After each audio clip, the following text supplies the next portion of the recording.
Buonasera a tutti e bentornati a Liberamente, variazioni e scorribande qui su Radio Libertà. Allora una domanda si impone ormai in tutta la sua plastica e drammatica evidenza: ma che diavolo di tempi di reazione, valutazione, vita politica hanno a Bruxelles? Mi spiego, premessa di inquadramento, e citiamo una fonte al di là di ogni sospetto, cioè le previsioni economiche di primavera dell'Unione Europea pubblicate dalla stessa Commissione, quindi non, come dire, una testata di bavosi sovranisti prevenuti. Queste previsioni rivedono al ribasso la crescita del PIL dell'Eurozona, che cala a 0,9 nel 2026 a 1,2 nel 2027 rispetto agli originari 1,2 e 1,4. Quindi già eravamo inchiodati a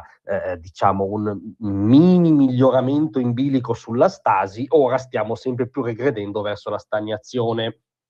L'esecutivo UE si aspetta che l'inflazione raggiunga il 3% nel 2026, che è un incremento palese rispetto alle previsioni autunnali dell'1,9.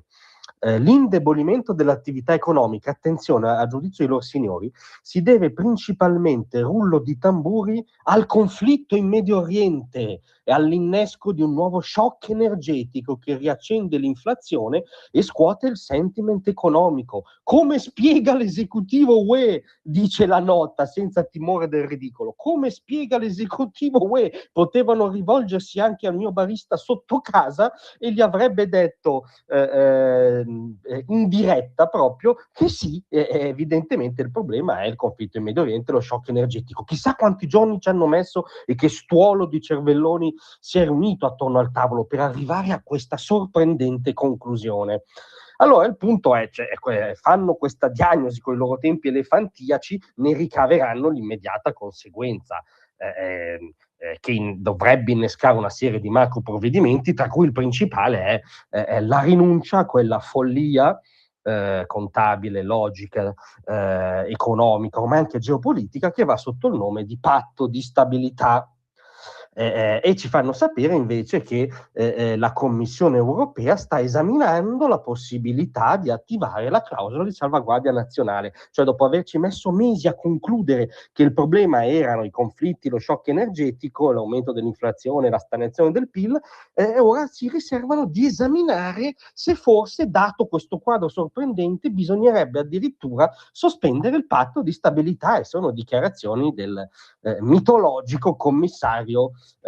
Dombrovskis all'economia, che aggiunge: la Commissione europea valuta attentamente la proposta italiana di derogare al patto di stabilità. Sapete che è stata spedita una sacrosanta lettera del premier Meloni, che ha provato a scuotere, a portare loro signori dal piano che evidentemente fluttua in un altro universo, degli uffici di Bruxelles, a quello della realtà, e loro ora stanno valutando attentamente e si riservano di esaminare.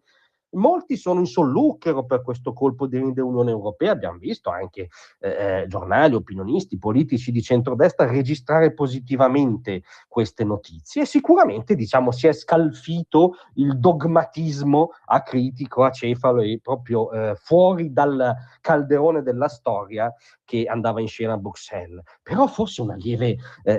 come dire, accelerazione sui tempi, un rivedere un attimo i tempi di elaborazione e di reazione ne potrebbe conseguire, no? Cioè, se non siamo nella fisiologia burocratica, siamo in un'emergenza storica, anche i tempi con cui esaminiamo la possibilità di attivare, ci riserviamo di valutare, potrebbero assumere dimensioni, come dire, collegate alla fisica contemporanea conosciuta, ecco, insomma, perché è vero che il venir meno